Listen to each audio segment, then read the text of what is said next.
여러분 안녕하십니까? 오늘 함께 하실 하나님 말씀은 마태복음 23장 37절로 39절입니다.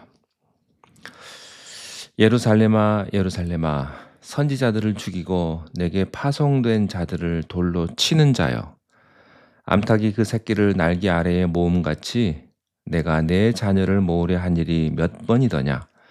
그러나 너희가 원하지 아니하였도다. 보라, 너희 집이 황폐하여 버려진 바 되리라. 내가 너희에게 이르노니 이제부터 너희는 찬송하리로다. 주의 이름으로 오시는 이여 할 때까지 나를 보지 못하리라 하시니라. 아멘. 오늘은 이제 마태복음 23장의 마지막 말씀인데요. 23장에 보면 예수님께서 하셨던 책망의 말씀 7가지를 우리가 들었습니다. 거기서 중요한 키는 이겁니다. 예수님이 하시는 책망의 말씀 가운데 아주 중요한 내용은 이런 거예요. 위선적이지 말라는 것입니다. 네, 겉과 속이 다르지 말아라. 그게 키입니다. 오늘 말씀에서 우리는 몇 가지 중요한 하나님의 영적인 비결과 교훈을 발견하게 됩니다. 37절에 예루살렘아 예루살렘아 선지자들을 죽이고 내게 파송된 자들을 돌로 치는 자여, 암탉이 그 새끼를 날개 아래에 모음같이 내가 내 자녀를 모으려 한 일이 몇 번이더냐. 그러나 너희가 원하지 아니하였도다. 여기서 예수님께서 예루살렘아 예루살렘아 이렇게 부르시잖아요. 뭘 느끼십니까? 예수님의 심정은 어떤 심정일까요? 그냥 듣자마자 예수님이 참 안타까우시구나, 그거를 우리가 느낄 수가 있어요. 예수님께서 예루살렘을 얼마나 사랑하시고 이스라엘 백성들을 얼마나 사랑하시고, 심지어는 그렇게 예수님을 핍박했던 바리새인과 서기관들까지 구원받기를 얼마나 원하셨는가를 우리가 알 수가 있습니다. 예수님이 이 예루살렘아 예루살렘아 이렇게 외친 것은요, 마치 눈물과 사랑의 호소를 그렇게 했지만 듣지 않고 타락해서 결국은 살인자가 되어 철장 신세를 진 자식을 향해 통곡하며 그렇게 한탄하는 어머니와 같은 그런 심정일 것입니다. 누가복음 13장에 똑같은 표현이 있습니다. 그 본문이 있는데요. 그리고 19장 41절에 보면 예수님께서 예루살렘을 보시고 우시는 모습이 나옵니다. 가까이 오사 성을 보시고 우시매. 정말 사랑하면 웁니다. 울 수 없다면 가짜입니다. 정말로 사랑하니까 눈물이 나는 거예요. 여러분들 울 수 있기를 바랍니다. 암탉이 그 새끼를 날개 아래 모음같이 내가 내 자녀를 모으려 한 일이 몇 번이냐. 오늘 이 말씀에서 하나님의 모성애를 읽게 됩니다. 닭들이 병아리와 함께 평화롭게 모이를 주워 먹고 있습니다. 그런데 갑자기 족제비가 나타났어요. 하늘에서는 매가 나타납니다. 이것을 눈치챈 어미 닭은 어떻게 합니까? 순식간에 자기 새끼들을 자기 날개 아래 감싸는 것입니다. 예수님 말씀하시는 거예요. 너는 지금 죽음의 길로 가고 있기 때문에, 그렇게 가면 안 되기 때문에 암탉이 새끼를 날개 아래 감추듯이 내가 너를 감추려 했던 것이 얼마나 많았느냐. 그런데요, 이 어리석은 새끼 병아리들은 그것을 몰라요. 엄마가 왜 이렇게 답답하게 나를 껴안나? 애들은 몰라요. 그러나 어미 닭은 껴안는 것입니다. 스바냐 3장 17절에 보면 아주 유명한 성경 구절이 있습니다. 너희 하나님 여호와가 너희 가운데 계시니 그는 구원을 베푸실 전능자이시라.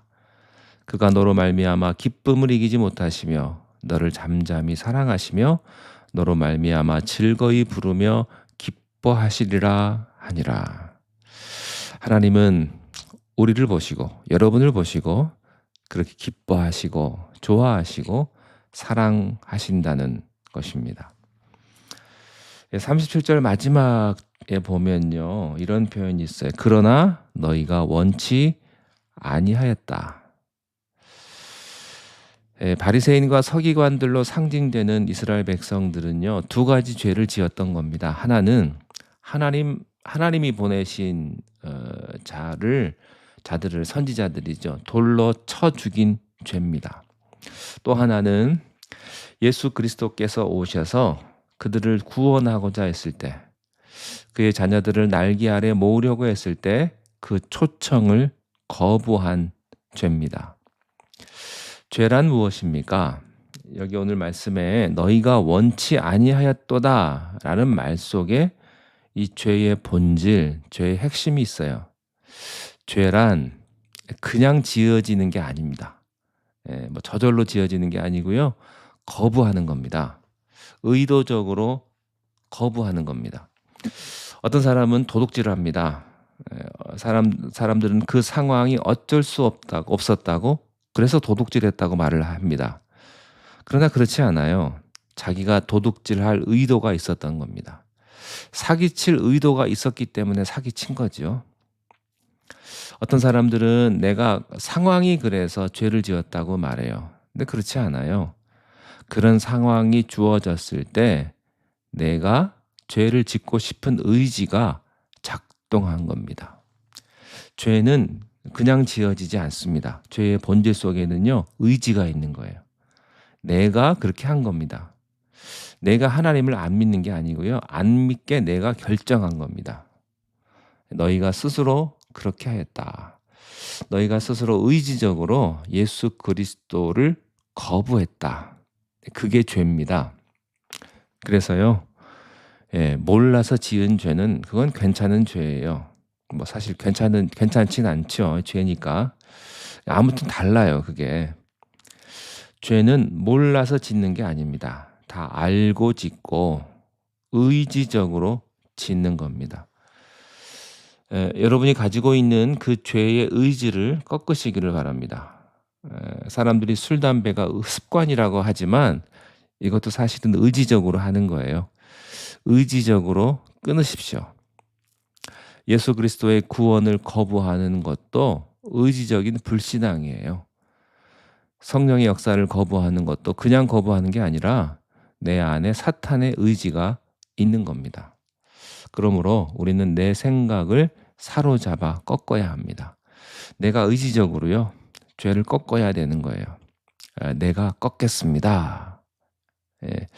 죄는요, 어떻게 안 짓냐면 여러분이 기도할 때 하나님 나 죄 좀 안 짓게 해주세요. 그게 아닙니다.